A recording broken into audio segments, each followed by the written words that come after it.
The kick's power comes from the torque generated by the rotation of the hips. It's the same principle that cracks a whip. Turning the hips just a few degrees forces the foot to travel a much greater distance and creates a lot of speed as it does. The longer the leg and quicker the rotation, the faster the kick. And unlike karate, Muay Thai fighters are also taught to strike with the hard bone of the shin. A Muay Thai kick can generate roughly the same force as a baseball bat, enough to crack a rib or a leg. Basically, it works like a point of a knife. All the force is magnified by being concentrated in a small, hard area. Even if the elbow doesn't deliver a knockout, it will almost always leave a nasty cut and often end the fight. It's not the arms, but the legs that drive our fists.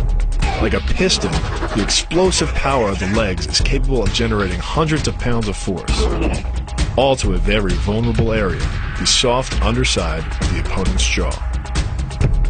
Like the Hanuman move, the flying knee relies on the explosive power of the legs. But rather than spread the power of our blow over two fists, it concentrates it into the spear point of the knee and combines it with the force of gravity. It's the equivalent of hitting our opponent in the chest with a sledgehammer. The hyperextension of the elbow, created by pulling back on the locked arm, virtually ensures that he will be taken down. The knee strike to the wrist dislodges the knife and further loads the elbow and shoulder. The technique can easily result in damage to the elbow joint, the tendons of the rotator cuff, or even a broken arm.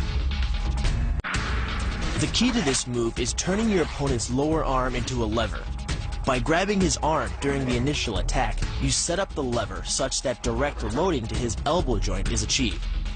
Once the elbow is locked and loaded, you can pull a much heavier opponent off balance by simply lowering your center of weight. With practice, the ninja can hit his intended target from distances as great as 45 feet. At impact, that's more powerful than a Major League Baseball pitch. This move is more about timing and precision than power. Instead of hacking through the limb, the first strike imparts an injury just a few inches below the elbow. The sword's razor-sharp blade easily slices through the soft tissue of the attacker's arm. This opens up his defense and provides the ninja a clean opportunity to deliver the kill stroke, a powerful shot to the top of his head. The move works by using your opponent's own body weight against him. The first strike can land at speeds greater than 20 miles per hour and can stun your opponent with the same injury-producing energy as dropping a bowling ball from over 11 feet onto his torso. By using his arm as a lever in conjunction with the leg sweep, you drive your opponent to the ground. Once he is on the ground, you follow up with a devastating strike to his face. The secret to the move is wrist control. By rotating your opponent's wrist to the maximum extent of its range of motion, the bones of the wrist lock against the bones of the forearm and make it impossible to bring the strong muscles of the upper arm to bear.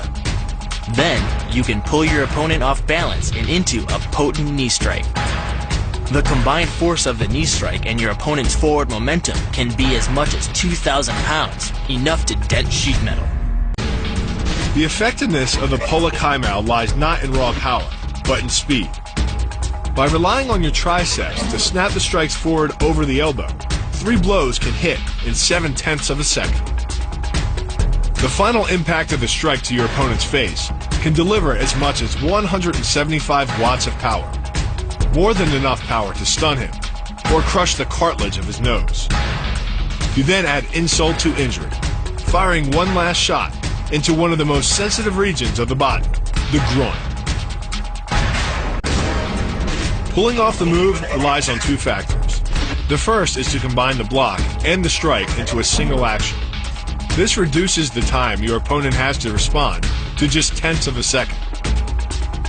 But the real focus is to aim your strike at the throat. Because as little as 76 pounds of force can collapse the larynx, the strike doesn't need to deliver a lot of force to be deadly.